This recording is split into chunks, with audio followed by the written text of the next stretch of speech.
महाराष्ट्राचा आराध्य दैवत छत्रपती शिवाजी महाराजांना वंदन करून भारतरत्न डॉक्टर बाबासाहेब आंबेडकर आणि आमचे हिंदू हृदय सम्राट शिवसेना प्रमुख बाळासाहेब ठाकरे आणि आमचे गुरुवर्य आनंद दिघे साहेब यांच्या स्मृतीस वंदन करून आज या ठिकाणी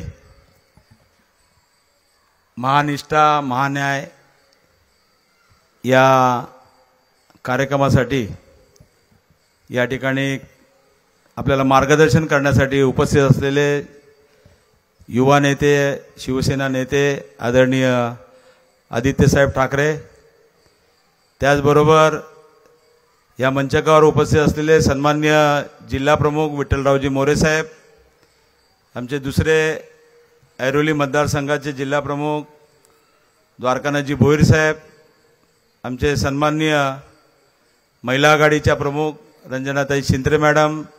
काय तुम्ही अजूनही पालकत्वाची वाट पाहताय? 95,000पेक्षा अधिकच्या कुटुंबाचे आयुष्य आनंदाने भरले आहे. आजच कॉल करा आणि मिळवा फर्टिलिटी ट्रीटमेंटवर सूट आणि सर्वांना द्या आनंदाची बातमी. वास्करजी, त्याचबरोबर या मंचकावर असलेले सर्व मान्यवर, मला वाटतं पहिलीच इथे सभा आहे, अजून आपल्याला 3 सभेसाठी त्या ठिकाणी जायचं आहे, म्हणून मंचकावर असलेले सर्व मान्यवर आणि सर्व निष्ठावान शिवसैनिक बंधू आणि भगिनींनो, आज या ठिकाणी संपूर्ण महाराष्ट्रभर आपले आदरणीय पक्षप्रमुख उद्धव ठाकरे साहेब सर्व गावामध्ये जाऊन शहरामध्ये जाऊन, त्याचबरोबर आदित्य साहेब असतील त्यांचे सुद्धा दौरे चालू आहेत. मागच्या आठवड्यामध्ये ठाण्यामध्ये दौरा झाला आणि त्यानंतर आज नवी मुंबईमध्ये आपल्या इथून सुरुवात त्या ठिकाणी होते. मी आपला जास्त वेळ घेणार नाही, परंतु गेल्या 10 वर्षामध्ये खासदार या नात्याने या नवी मुंबईतले जेवढे म्हणून प्रश्न होते, मग ते नवी मुंबईचा सर्वात महत्त्वाचा म्हणजे या एअरपोर्टच्या संदर्भामध्ये असेल, स्वर्गीय दिबा पाटील यांचं नाव देण्याचं असेल एअरपोर्टला, त्यानंतर घणसोली ऐरोली गेली 12 वर्षापासून हा त्या ठिकाणी सिडकोने तयार केलेला रस्ता अर्धवट अवस्थेत ठेवलेला होता, त्याची CRZची परवानगी असेल, त्यानंतर तिकडे तुमची या सर्व फॉरेस्टची परवानगी असेल, या सर्व विविध परवानग्या, हायकोर्टाची परवानगी, या सर्व घेऊन गेली 12 वर्ष सातत्याने हा या ठिकाणी आपले सर्व लोकप्रतिनिधी प्रयत्न करत होते. खासदार या नात्याने 10 वर्षापासून मी आपले सन्माननीय आदित्यजी ठाकरे साहेब असतील, उद्धव साहेब असतील, त्या काळामध्ये त्या परवानग्या आपल्याला मिळाल्या आणि खऱ्या अर्थाने 12 वर्षापासून जो रखडलेला प्रकल्प होता तो आता मार्गी लागतोय.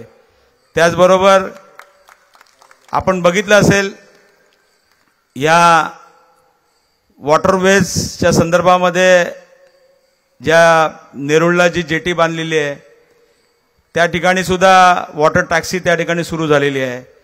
त्यानंतर दुसरं आपण नेरुळच्या बाजूला जे आहे, जे त्या ठिकाणी ह्या संबंध इंटरनॅशनल हे आपण त्या ठिकाणी सुरू करतोय वॉटरवेज. तुम्ही बघितलं असेल त्या ठिकाणी सर्व यंत्रणा तिकडे रेडी आहे, परंतु दुर्दैवाने टेंडर कोणाला द्यायचं ह्या दृष्टिकोनातून मला वाटतं सिडकोने आता काहीतरी 8 दिवसापूर्वीच ऐकलं की ते आता ते सुद्धा सुरू करतायत. अशा पद्धतीने वेगवेगळे प्रकल्प असेल, या नवी मुंबईतले तुमचा जो आपण पाम बीचवरनं डायरेक्ट आपण ऑरेंजा कॉर्नरवरनं कोपरी ब्रिजला त्या ठिकाणी जातो, जवळजवळ 6 सिग्नल त्या ठिकाणी पार करावं लागतात आणि त्यासाठी आपण त्याचा पाठपुरावा करत होतो, ते फ्लायओव्हर त्या ठिकाणी व्हावेत म्हणून, आणि ते सुद्धा या ठिकाणी मंजूर झाले होते आणि ते सुद्धा काम येत्या काही दिवसामध्ये सुरू होईल. अशा पद्धतीने तुम्ही बघितलं असेल मेट्रोच्या संदर्भामध्ये, मेट्रो तयार होऊन 1 वर्ष झालं, परंतु उद्घाटन करायला आपल्या देशाच्या पंतप्रधानांना वेळ नव्हता. आणि म्हणून 3 वेळा ते कॅन्सल झालं उद्घाटन करायचं, लोकार्पण करायचं.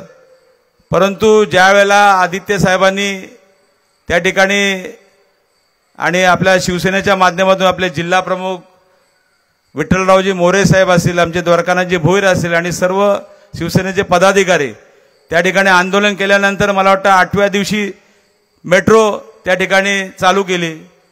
दिघा स्टेशनचं पण बघितलं असेल, 10 वर्ष सातत्याने पहिल्या वेळेला निवडून आल्यानंतर 2014ला आपण या सभागृहामध्ये पार्लमेंटमध्ये या संदर्भामध्ये मागणी केली. त्यावेळचे रेल्वे मंत्री आदरणीय सुरेश प्रभू यांनी त्याला मान्यता दिल्यानंतर पहिल्याही बजेटमध्ये 350 कोटीची त्या ठिकाणी मान्यता मिळाली.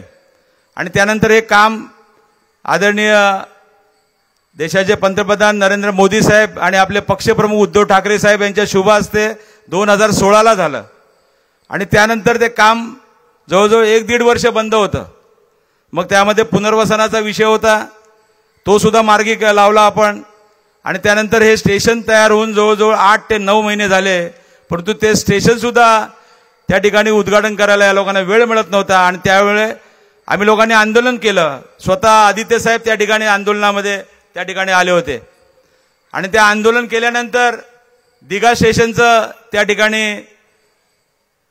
लोकार्पण त्यांना जबरदस्तीने करावं लागलं.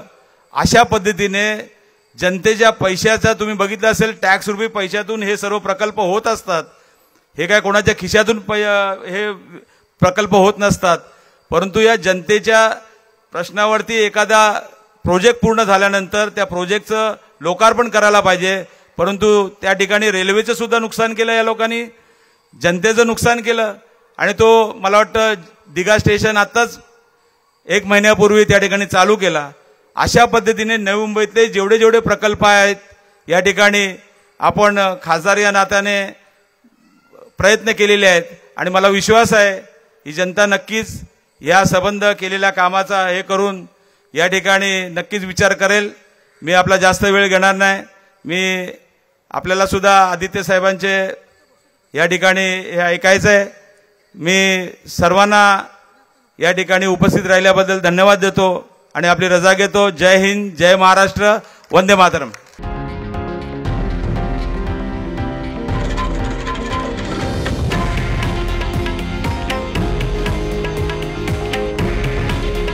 हे आहे देशातील नंबर 1 न्यूज नेटवर्क आणि आपण पाहत आहात TV9 मराठी. काळजी तुमची, हित महाराष्ट्राचं.